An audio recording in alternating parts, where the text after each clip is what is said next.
आज के एपिसोड में मैं प्रिंस भाई की गैंग में हूँ। सो उस वक्त मैंने उनसे पूछा था कि पल्लवी तेरी को अगर हम डिसाइड करते हैं कि हमें किसी को वोट करना है तो अगर तेरी प्रायोरिटी है तो हमें पता होना चाहिए कि वो वोट कहाँ जाने वाला है। एंड वो टॉपिक तब का था, तकरीबन 4 वोट आउट पहले का, आप ले लो 4 हफ्ते पहले का। याद है वो मुझे, चीज वहां की थी। उसके बाद से मेरे और पल्लवी के बीच में सारी चीजें सॉर्ट भी हो गई थी, हम साथ में घूम रहे थे, खाना भी खा रहे थे वगैरह वगैरह। मुझे नहीं पता उससे पहले की जो लड़ाई दिखाई गई है एपिसोड में एंड जहाँ पे हम बात कर रहे होते हैं तो पल्लवी और मेरी कम्युनिकेशन चल रही होती है। ये भी थोड़ा कट कट के आया है क्योंकि शो के अपने खुद के दायरे होते हैं, उनके पास भी 60 मिनट ही होते हैं अपना पूरा का पूरा कंटेंट आगे पास ऑन करने के लिए।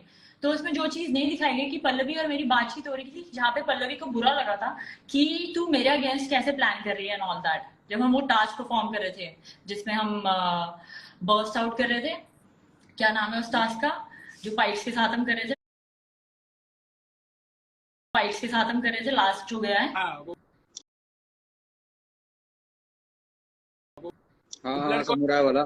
हाँ जी, समुराई वाला टास्क था। तो उसमें शी वाज अपसेट अबाउट कि यार तू मेरे अगेंस्ट जाने वाली थी एंड ऑल दैट, एंड जबकि मेरा ऐसा कुछ नहीं था कि अगेंस्ट जाने वाली हूँ एंड ऑल। मैंने गौतम सर से बात करी थी, सॉफ्ट स्पॉट, बट वो चीज पल्लवी को बुरी लग गई क्योंकि वो रिया मैम की गैंग में थी, राइट। एंड लास्ट एपिसोड में दिखाया गया था कि मैंने बोला है कि मैंने और पल्लवी ने वो किया था, क्या कहते हैं, गैंग अप, कि हम वैसे परफॉर्म करेंगे, पर एक्चुअली मैंने जो बोला था मैंने और आकृति ने किया था। ये चीज मुझे थोड़ी वियर्ड लगी कि वहां पे कट आउट होके आई है क्योंकि मेरी और आकृति की प्रॉब्लम के स्टार्ट से पहले चीज कर रही थी। मैं नहीं पल्लवी को वर्ड दिए थे, मैंने दोनों को ही कुछ नहीं बोला था कि मैं आपके साथ करने वाली थी या फिर आपके साथ, क्योंकि हमारी बातचीत टास्क से पहले शुरू हुई थी। मतलब मैं ये नहीं कह रही उस पे कंफर्मिटी थी and all that, but there was this signalling that was happening and that could definitely be one of the misunderstandings. इसमें एक चीज ऐड तो उस टाइम आपकी आवाज कट रही है। अभी आ रही है? हाँ, तो मैं बोल रहा हूँ तुम अलायंस करके चले जाओ, पर जब अटैक होना शुरू होता है ना तो कुछ समझ में नहीं आता है। ऐसे तो पराक्रम भाई छू तो मुझे ऐसे लगता है वो जो लोग बोल रहे हैं मुझे ऐसे लगता है जब गेम हो जाता है ना। बाबी तुम्हारी वॉइस कट रही है, तेरी आवाज कट रही है सचिन, बार बार वाईफाई डिस्कनेक्ट कर या तो फिर वाईफाई कनेक्ट कर। अभी आ रही है आवाज? अटक रही है, जो तेरी रेट ऑफ स्पीच हाई जा रही है ना तब आवाज कट रही है। अच्छा ठीक है, तो अभी आवाज आ रही है ना? अभी तो आ रही है। सब लोग, मैं ये बोलना चाह रहा हूँ, जैसे ही टास्क शुरू हो रहा था ना उसके बाद किसी को कुछ नहीं समझ में आ रहा था कि कौन किसको मार रहा है। टेक्निकली सब लोगों ने वर्ड दिए थे, ऐसे तो वाशु ने हमको भी वर्ड देकर गया था, वाशु फिर उनको भी वर्ड देकर गया था, बट भाई सब लोग खेल अपने हिसाब से ही रहे थे। जब टास्क शुरू हो रहा था किसी को कुछ समझ में नहीं आ रहा था उस टाइम पे। वही टॉपिक हम पे डिस्कस हो रहा था मेरा और पल्लवी का, जो वो हमारे पे कैमरास आते हैं, बट वो टॉपिक वहां से शुरू होके और आगे चला जाता है एंड कहीं ना कहीं मैं उस वक्त एक इमोशनल आउटरेजियस स्टांस पे होती हूँ क्योंकि वो टॉपिक ऑलरेडी बहुत पहले खत्म हो गया था। तो मेरे को समझ नहीं आ रहा था यार, आप ऑब्जर्व करना स्टार्ट पल्लवी ने तुम्हें अटैक किया या फिर कोई और रीजन था? यार ये टॉपिक शुरू वहां से हुआ था, जो बातचीत हमारी शुरू हुई थी ना वो वहां से हुई थी, जो कि पूरी नहीं दिखाई गई है वहां पे। फिर उसके बाद वो जो टॉपिक होता है ना वो डाइवर्ट हो जाता है, वो पल्लवी उस चीज को डाइवर्ट करके लिखती है। उसका पहला कंसर्न भी उसने शुरू किया था और दूसरा जो डाइवर्जन है वो भी उसने ही लीड किया था, जिसकी वजह से कहीं ना कहीं कश्मकश में हमारे मुंह से ऐसी चीजें निकल गई जो मेरी वो चीज थी नहीं। मैंने जब वो टॉपिक पूछा था 4 वोट आउट पहले, वो मैंने प्रायोरिटी पे पूछा था और सिर्फ गैंग डिसीजन के और वोटिंग के ऊपर पूछा था। इसलिए वो जो फ्यू के वर्ड थे guys, what's your relation with Sachin, जो पॉइंट था वो ठीक है। वो आधी चीजें बहुत, जब आप हीट ऑफ द मोमेंट में रहते हो या फिर जो चीजें आप बोल रहे होते हो वो सब चीजें निकल जाती है। मुझे भी इसलिए गुस्सा आया था क्योंकि my family is watching this, तो वो इम्प्रेशन बहुत गलत जाता है, ठीक है।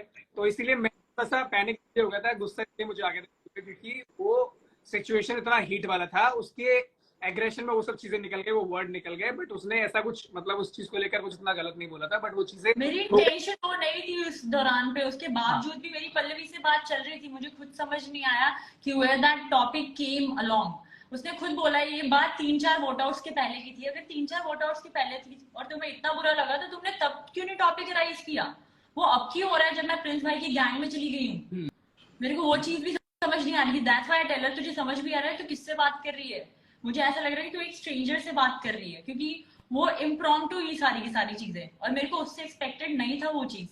मेरी साइड से दोस्ती हमेशा से रियल थी और रहेगी, पर अब नहीं रहेगी ऑफ कोर्स, जैसे वो स्टांस ले रही है ना। मैंने सुना उसने अपने लाइफ पे भी she is saying stuff about me with some other personality and which I am not liking. Babe, अगर तेरे को कुछ चीजें क्लैरिफाई करनी है तो तू वन ऑन वन लाइफ पे आ जा, हम बातें कर लेते हैं और सॉर्ट कर लेते हैं, तो पता चल जाएगा मुझको भी, तुझको भी, सबको। मैं वही लोग ऐसा जाओ लाइव जाकर बात को सॉर्ट आउट करो गाइस। मुझे लगता है कि मेरे पल्लवी के साथ कहीं ना कहीं पे दोनों के साथ रिलेशन जो शो पे था वो बहुत अच्छा ही था, पर क्योंकि तुम वो वाला रिलेशन विद सचिन, तो मेरे को थोड़ा सा गुस्सा आया। मैं कहा यार डायरेक्टली ऐसे कमेंट नहीं करना चाहिए उस चीज के पीछे, बट ठीक है। यही कंसर्न था जो फिजिकल टच वाली बात, उसको और कहीं गुस्सा नहीं आया था जब ये बात उठी ना फिजिकल टच वाला। वो कोई भी लड़की एक्सेप्ट नहीं करेगी, ऑफ कोर्स उनकी फैमिली, तो इसीलिए उसको इन सब चीजों पे गुस्सा आया। पर मैंने वो चीज से शुरुआत ही नहीं गई थी। Those were the words that were put into my mouth. अगर आप वो फाइट देखा में आएंगे ना, आकृति पराक्रम सचिन, तो उस फाइट को प्लीज स्टार्टिंग से देखिएगा, और इसका रेलेवेंस बनाने के लिए ना 4 वोट आउट से पहले वाला एपिसोड भी जरूर देखिएगा, ताकि आपको पता चले जब वो बात अराइज हुई थी। क्योंकि किसी को भी नहीं पता, मैं तुमसे क्वेश्चन करती हूँ, आज की लड़ाई शुरू कहाँ से हुई है? तुमने बस लड़ते हुए देखा है, किसी को भी पता है उस लड़ाई का बेस क्या है? तुमने सिर्फ देखा ये चीज बोल दी गई करके, पर उसका बेस कहाँ से शुरू हुई वो चीजें? सचिन एकदम आया तो आया कैसे पिक्चर में? नहीं, मुझे पता है। एक बार देखना, एक बार वोट आउट में, वोट आउट से तेरी आवाज कट रही है भाई। हेलो गाइस, आवाज आ रही है? और जहाँ पे मैंने एक चीज और बोली है, मैंने एक शर्ट वर्ड बोला था, जो कि मैंने वोट आउट में बोला था कि नहीं मैंने नहीं बोला, वो उसको मैं बोलूंगी हाँ मैंने बोला था। कहीं ना कहीं मेरे दिमाग से वो स्किप हो गई थी चीज, तो उसके लिए मैं बोल रही हूँ कि मैंने बोला था वो चीज। एंड मैं ये भी बताना चाहूंगी साथ के साथ, डे 1 से जब से मैं रोडीज में आई हूँ ना, मैं टास्क परफॉर्म कर रही हूँ, तो पर्सनली मैं जब भी टेंट में वापस आती हूँ ना, मैं हमेशा इंजर्ड आती हूँ, भूखी प्यासी ये आती हूँ। आई पर्सनली फील लाइक मेरे को वो टाइम नहीं मिलता है जहाँ पे मैं अकेले बैठ के ना चीजों को क्लैरिफाई कर पाऊँ, फॉर्मुलेट कर पाऊँ अपने दिमाग में, और ये सारी चीजें ना एक स्ट्रेच में चली होती है, एक के बाद एक के बाद एक के बाद एक। शायद मेरी समझदारी ये होती कि मैं कहीं ना कहीं कोई टास्क ना परफॉर्म करती और एक दिन ऑफ लेती और चीजों को समझती वगैरह, पर वो मौका मेरे हाथ में नहीं आया। और मैं जेन्युइनली बोल रही हूँ, मेरे को टास्क परफॉर्म करते हुए शो में सबसे ज्यादा खुशी मिलती थी और मिलती है। और रही बात आज के वोट, गाइस आज का जो वोट आउट था बहुत ही डेंजर था। मतलब हम ऋषभ और वाशु को लाओ, मैंने मेरा ऋषभ और वाशु पे तो मेरे को इतना गुस्सा आया ना आज जब आकृति को वोट डाला है। बाबा यार गलत बात है यार, वेरी बैड मैन। क्यों, मतलब मुझे क्यों वोट डाला? हाँ, ये तो जानने वाली बात रही। मैं सरप्राइज, पीयू ने मेरे को डाला है आज वोट। आज पीयू ने मेरे को डाला यार। मैंने हिमांशु को डाला और हिमांशु से उड़ गया। इतनी वोट उल्टा पलटी हो गई भाई, मतलब